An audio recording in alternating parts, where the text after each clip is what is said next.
आपल्या प्रेझेंटेशन्सना व्हिज्युअली आकर्षक दिसण्यासाठी शेप्स ॲड करणे हा एक चांगला मार्ग आहे.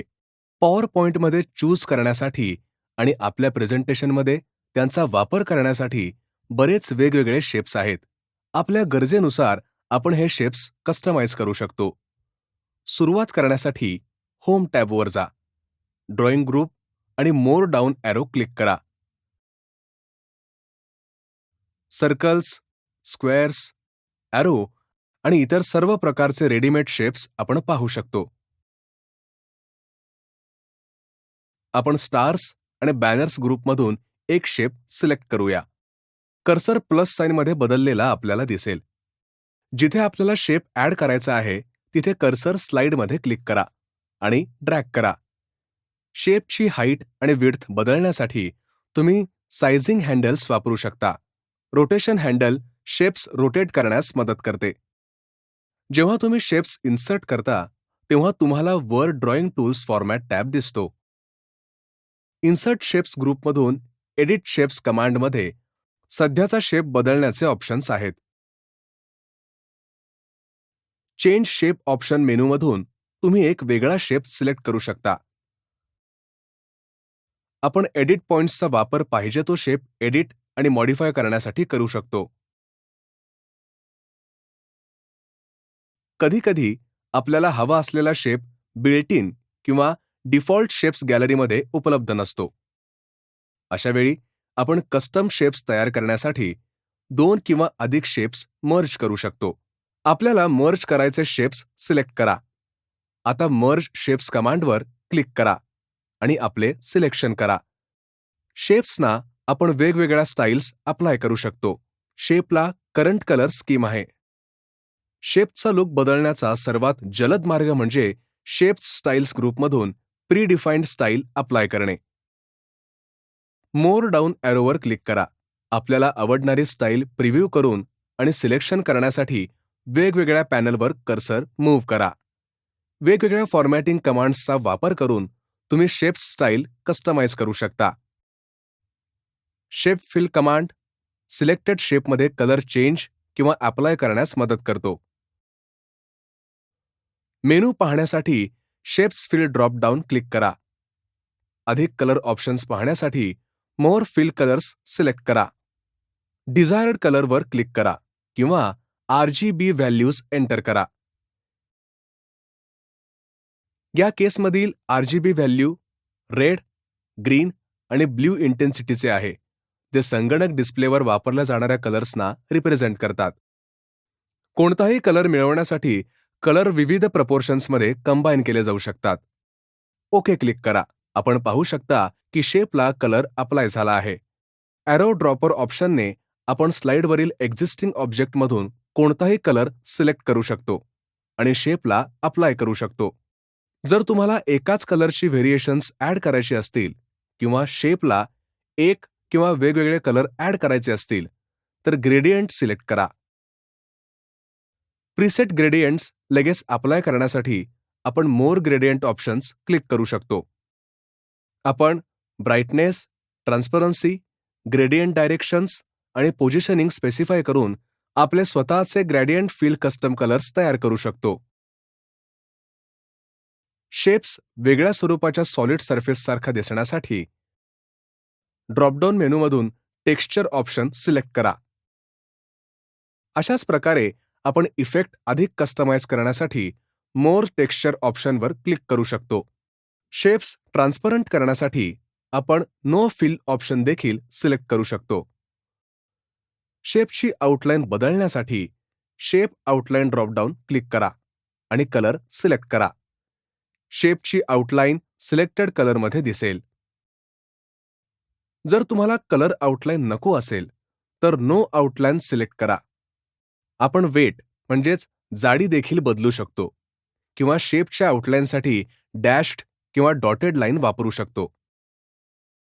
आय ड्रॉपर ऑप्शन स्लाइडवरील एक्झिस्टिंग ऑब्जेक्टमधून कोणताही कलर घेऊन शेपच्या आउटलाईनवर अप्लाय करायला मदत करतो.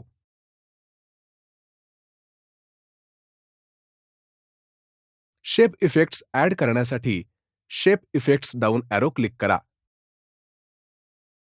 इफेक्ट्सवर माऊस मूव्ह करा. आपण प्रत्येक इफेक्ट प्रिव्ह्यू करू शकतो. डिझायर्ड इफेक्ट सिलेक्ट करा. शीटचे अपीअरन्स बदलेल. शेप इफेक्ट्स अजून ॲडजस्ट करण्यासाठी प्रत्येक मेनूच्या शेवटी ऑप्शन सिलेक्ट करा. फॉर्मॅट शेप पेन दिसेल, ज्यामुळे आपल्याला शेप इफेक्ट्स कस्टमाइज करता येतील. आपण शेपमध्ये टेक्स्ट एंटर देखील करू शकतो. एकदा स्लाइडमध्ये शेप इन्सर्ट केला की आपण त्यात टेक्स्ट टाईप करू शकतो. यानंतर आपण वर्ड आर्ट स्टाईलमधून टेक्स्ट फॉर्मॅटिंग ऑप्शन्स वापरू शकतो. येथील ऑप्शन्स शेप स्टाईल्स खाली उपलब्ध ऑप्शन्स सारखेच आहेत. क्लिअर वर्ड आर्ट ऑप्शन टेक्स्टवर अप्लाय केलेली वर्ड आर्ट स्टाईल काढून टाकतो. आपण पाहू शकतो की प्रत्येक स्लाइडमध्ये पिक्चर्स, शेप्स आणि टेक्स्ट बॉक्स सारखे मल्टिपल ऑब्जेक्ट्स असतात. गरजेनुसार अलाइनिंग, ऑर्डरिंग, ग्रुपिंग आणि रोटेटिंग करून प्रत्येक ऑब्जेक्ट अरेंज करू शकतो. जेव्हा तुम्ही पॉवर पॉइंटमध्ये ऑब्जेक्टसह मूव्ह करता, तेव्हा अलाइनमेंट आणि स्पेसिंग गाईड त्यांना अलाइन करण्यास मदत करतो. परंतु जर तुमच्याकडे स्लाइडवर वेगवेगळे ऑब्जेक्ट असतील, तर त्या एकामागून एक हाताने अलाइन करणे कठीण आणि वेळखाऊ असू शकते. अरेंज ग्रुप अंतर्गत ऑप्शन्स आपल्याला या ऑब्जेक्ट्सची ऑर्डर, ग्रुप आणि पोझिशन सहजपणे करू देतात.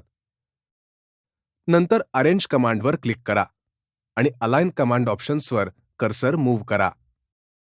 प्रथम आपल्याला ऑब्जेक्ट्सना स्लाइड मार्जिनला एकमेकांवर अलाइन करायचे आहे की नाही हे चूज करणे आवश्यक आहे. आपल्याला काय करायचे आहे यावर आधारून अलाइन टू स्लाइड किंवा अलाइन सिलेक्टेड ऑब्जेक्ट्स सिलेक्ट करा. आता व्हर्टिकल पासून हॉरिझॉन्टल अलाइनमेंट पर्यंत विविध ऑप्शन्समधून सिलेक्ट करा. सिलेक्ट केलेल्या ऑप्शन्सच्या आधारे ऑब्जेक्ट्स अलाइन केले जातील. चांगल्या अपीअरन्ससाठी डिस्ट्रीब्यूट हॉरिझॉन्टली किंवा डिस्ट्रीब्यूट व्हर्टिकली वापरून ऑब्जेक्ट्स एकमेकांपासून इक्वल डिस्टन्सवर प्लेस करा. ग्रुप कमांडचा वापर करून तुम्ही एकाच ऑब्जेक्टमध्ये अनेक ऑब्जेक्ट्स ग्रुप करू शकता. ग्रुप करायचे असलेले ऑब्जेक्ट सिलेक्ट करा. शिफ्ट की प्रेस करून होल्ड करा आणि नंतर ग्रुप कमांडमधून ग्रुप ऑप्शन सिलेक्ट करा. सिलेक्टेड ऑब्जेक्ट्सचे ग्रुप केले जातील. ग्रुप भोवती सायझिंग हँडल्स असलेला एकच बॉक्स आपण पाहू शकतो, जो एकच ऑब्जेक्ट दाखवतो. हे आपल्याला ग्रुपचे वेगवेगळे ऑब्जेक्ट्स एकाच वेळी एडिट करण्यास आणि फॉर्मॅट करण्यास मदत करते. त्याचप्रमाणे आपण अनग्रुप ऑप्शनचा वापर करून ऑब्जेक्ट्स अनग्रुप करू शकतो आणि पुन्हा रिग्रुप ऑप्शन वापरून त्यांना रिग्रुप करू शकतो. आता आपण स्लाइडमध्ये आणखी एक शेप जोडूया. आपण पाहू शकतो की ऑब्जेक्ट्स एकावर एक आहेत. याचा अर्थ ऑब्जेक्ट स्लाइडमध्ये ज्या क्रमाने इन्सर्ट केल्या गेल्या त्यानुसार त्या लेवलवर ठेवल्या जातात. इथे ॲरोचा शेप टॉप लेवलवर आहे, फ्रंटला ठेवला आहे. त्याला एका लेवलने मागे पाठवण्यासाठी send to back command click करा. यामुळे शेप ऑब्जेक्टच्या मागे जातो. अशाच प्रकारे ब्रिंग फॉरवर्ड कमांड आपल्याला दुसऱ्या ऑब्जेक्टच्या संदर्भात एका लेवलने ऑब्जेक्ट पुढे आणण्यास मदत करतो. जर तुम्हाला एखादे ऑब्जेक्ट अनेक ऑब्जेक्ट्सच्या मागे किंवा समोर हलवायचे असेल, तर ते ब्रिंग टू फ्रंट किंवा सेंड टू बॅक कमांड वापरून जलद केले जाते. एखाद्या ऑब्जेक्टची ऑर्डर लेवल बदलण्याचा हा एक वेगवान मार्ग आहे. सिलेक्शन पेन कमांड आपल्याला ऑर्डर लेवल सहजपणे चेंज करू देते. ऑर्डर लेवल चेंज करण्यासाठी उजव्या बाजूचे सिलेक्शन पेन वापरून आपण एखादे ऑब्जेक्ट ड्रॅग करू शकतो. शेवटी जर आपल्याला एखादे ऑब्जेक्ट डाव्या किंवा उजव्या बाजूला टर्न करायचे असेल किंवा ते हॉरिझॉन्टली किंवा व्हर्टिकली फ्लिप करायचे असेल, तर रोटेट ऑप्शन वापरा. अशा प्रकारे आपण विविध शेप्स सहजपणे वापरू शकतो आणि आपल्या गरजेनुसार ते कस्टमाइजही करू शकतो.